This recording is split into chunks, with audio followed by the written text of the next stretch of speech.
Atenção! Começa agora uma teleaula de Biologia do Ensino Médio. Você vai assistir a teleaula de número 7. Bons estudos!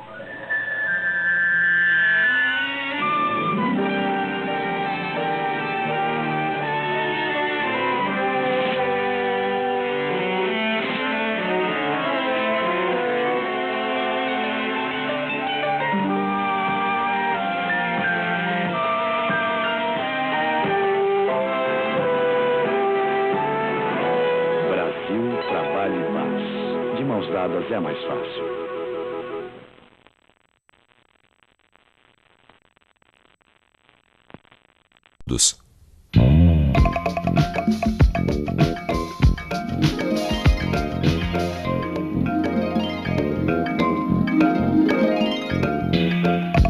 Me ensinaram lá na escola que a AIDS mata, viu? E ainda não tem cura ou vacina. E é verdade. E a melhor defesa contra essa doença é a informação. Tá.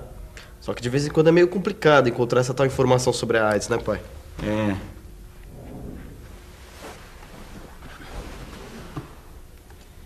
Esse é o tema da nossa teleaula de hoje. O que é AIDS e como evitar. Nesta teleaula você vai aprender o que é AIDS e conhecer o vírus que a causa. Vai saber o que o vírus provoca no organismo e como evitar a contaminação. Eu preciso ter uma conversa séria com os nossos filhos sobre AIDS, viu?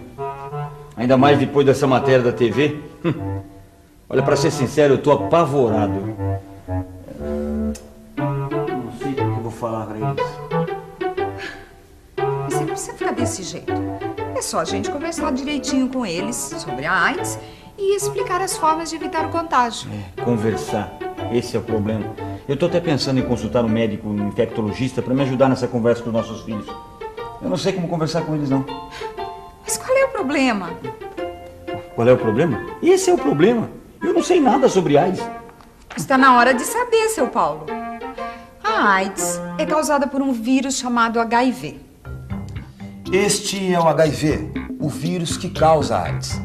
Uma das características do vírus é não conseguir se reproduzir sozinho. E é isso que o HIV faz quando consegue entrar na corrente sanguínea do nosso organismo. Ele usa uma determinada célula viva do nosso sistema de defesa para se reproduzir e a destrói. Essa célula é o linfócito T. Mas eu ainda não entendi direito por que esse vírus mata. Mas não é esse vírus que mata. É o quê? É, o que mata então? Você não reparou que a célula que o HIV destrói para se reproduzir faz parte do sistema de defesa do nosso organismo? Sei. Sistema de defesa é a mesma coisa que sistema imunológico, mas e daí? E daí que essa célula que o vírus destrói, ela é essencial para que o nosso organismo se defenda contra as doenças.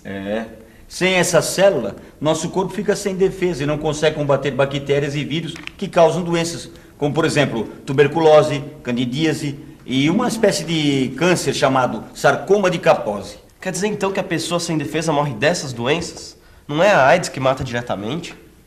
Acho que eu não entendi direito essa parte, não. Vamos pensar um pouco. Você já sabe que o nosso organismo tem um sistema de defesa contra vírus e bactérias invasoras. Agora imagine que essas defesas funcionam como um exército lutando contra o inimigo. O linfócito T é a célula responsável pela identificação dos vírus e bactérias invasoras. E é quem dá o comando para que as defesas se multipliquem e ataquem tudo que pode ser prejudicial ao nosso corpo. O HIV mata a célula linfócito T, que funciona como se fosse um comandante. O exército que defende nosso organismo fica incapaz de identificar os invasores e atacá-los. Os invasores entram e se instalam sem encontrar defesa. Esses invasores podem então provocar muitas doenças, como a tuberculose, a pneumonia, as chamadas doenças oportunistas, quer dizer, que aproveitam a falta de defesa do organismo para se instalarem. São elas que acabam matando a pessoa de AIDS. HIV são as iniciais da expressão em inglês que significa vírus da imunodeficiência humana, quer dizer, o vírus que torna o sistema imunológico do homem deficiente. O HIV provoca a AIDS, que são as iniciais em inglês da expressão que significa Síndrome da Imunodeficiência Adquirida. Se fôssemos seguir as iniciais em português, a AIDS seria conhecida como SIDA. Síndrome é um conjunto de sintomas que indica a aparição de várias doenças Imunodeficiência é a deficiência do sistema imunológico. E adquirida significa que se dá por contágio. Contágio. Mãe, eu queria saber como é que alguém pega o vírus da AIDS. Como diria seu pai, quem melhor pode responder essa pergunta é um médico especialista. Como uma pessoa é contaminada pelo vírus da AIDS, doutor? Ela é contaminada quando o vírus entra em contato com a corrente sanguínea. A pessoa contaminada é aquela que tem o vírus no sangue, né, doutor? E além de estar no sangue, o vírus também é encontrado nos outros líquidos de uma pessoa contaminada, no esperma ou nas secreções vaginais, no leite materno. O contágio ocorre quando algum desses líquidos de uma pessoa contaminada entra em contato com o sangue de outra. E como é possível que isso aconteça, doutor? Bem, através de relações sexuais, do uso de seringas ou material cirúrgico contaminado, de transfusão de sangue. Casos em que há o contato de líquidos de um portador do vírus com o sangue de um não portador. O leite materno também pode contaminar os bebês, doutor? Pode porque o vírus HIV também é encontrado no leite materno. Se a mãe tiver o vírus e amamentar a criança, ela corre o risco de ser contaminada. Além disso, durante a gravidez, o vírus pode passar para o embrião através do cordão umbilical. E uma outra possibilidade é o vírus passar da mãe para o filho na hora do parto. Doutor, eu tô toda hora ouvindo dizer que agora a gente tem que tomar cuidado com essa história de AIDS, com o sexo, mas até agora eu não entendi direito essa história toda. Porque boa parte dos casos registrados de AIDS é devido ao contágio através do contato sexual. E um tipo de relação em que as chances de contágio são grandes é a relação sexual anal. Vamos entender por quê. A relação sexual anal é a penetração do pênis no ânus do parceiro ou parceira. O ânus é recoberto por uma mucosa, um tipo de tecido que pode sofrer pequenos ferimentos devido ao atrito com o pênis. Como você já viu, o vírus da AIDS está presente no esperma de uma pessoa contaminada. Quando há a ejaculação, o vírus pode penetrar na corrente sanguínea do parceiro através dos cortes da mucosa do ânus. A mucosa que recobre o ânus se rompe com facilidade porque ela não está adaptada para receber o atrito com o pênis. O ânus é parte do nosso aparelho digestivo e a especialidade desta mucosa é a absorção de substâncias ingeridas na alimentação. Mas isso piora a situação, doutor? Sim, porque devido a essa grande capacidade de absorção, o vírus contido no esperma poderá ser absorvido pela mucosa e alcançar o sangue. E o parceiro ativo, doutor, ele também corre risco nesse tipo de relação? Corre sim. O atrito com o ânus pode causar ferimentos no pênis e, através deles, o vírus contidos no sangue do parceiro ou parceira, saídos dos cortes na mucosa anal, pode penetrar e contaminar o indivíduo. E a relação sexual vaginal também tem seus riscos? Tem. A vagina também tem uma mucosa, que é mais resistente que a mucosa anal, sofre lubrificação e tem menor poder de absorção. Mas o risco do contágio também existe. A vagina possui uma mucosa que também pode apresentar pequenos ferimentos durante a penetração, por onde os vírus presentes no esperma ejaculado por um portador do vírus HIV podem entrar. Se a mulher for portadora do HIV, o homem também está sujeito a ser contaminado pelos vírus presentes na secreção vaginal ou no sangue que é liberado pelos cortes da parede da vagina.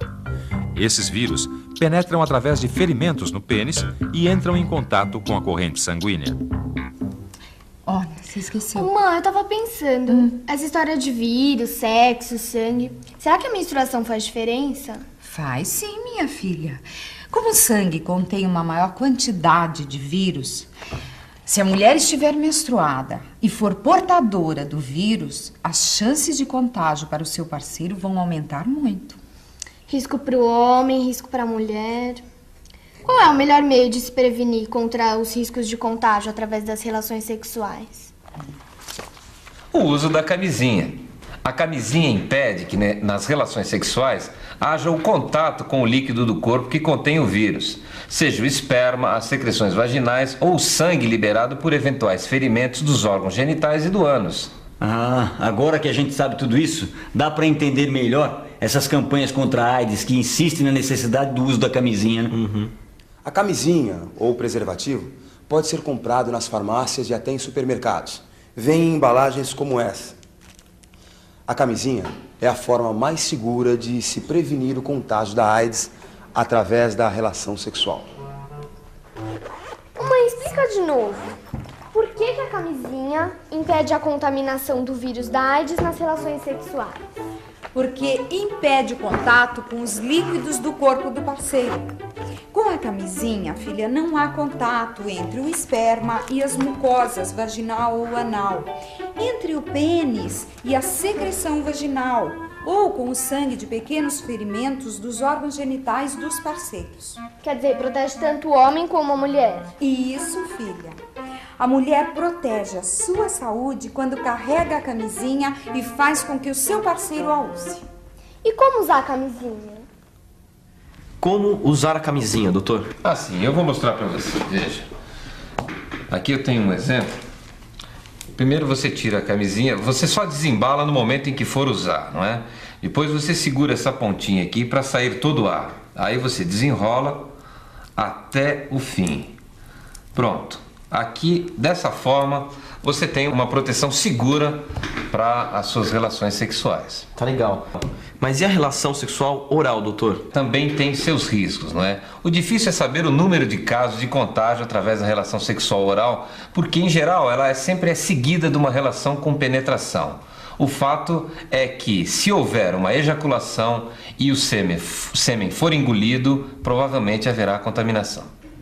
Ô mãe, beijo na boca da AIDS? Olha, minha filha, não se conhece nenhum caso de alguém que tenha contraído o vírus da AIDS através de um beijo na boca.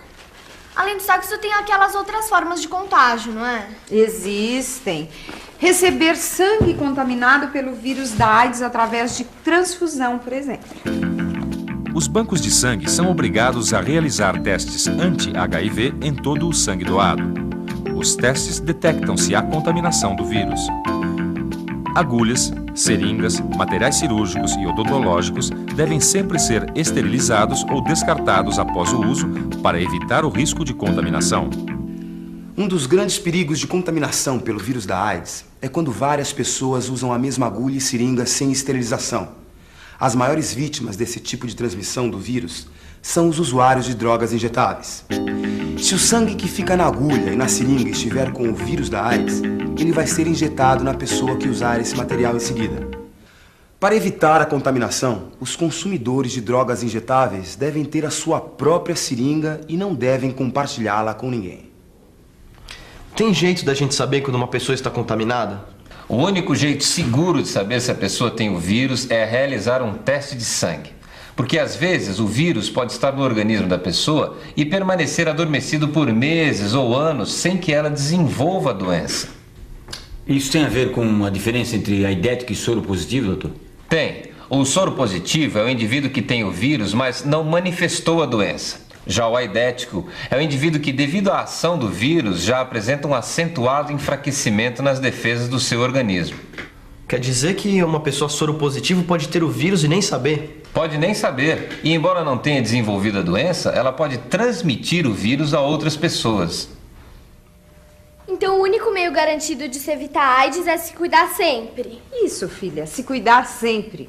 Evitando todas aquelas situações que você já viu que apresentam risco de contaminação, como o sexo sem preservativo, compartilhar a mesma seringa ou receber transfusão de sangue sem que esse sangue tenha passado pelo teste anti-HIV. Oi? Oi. Mãe. Tudo bem?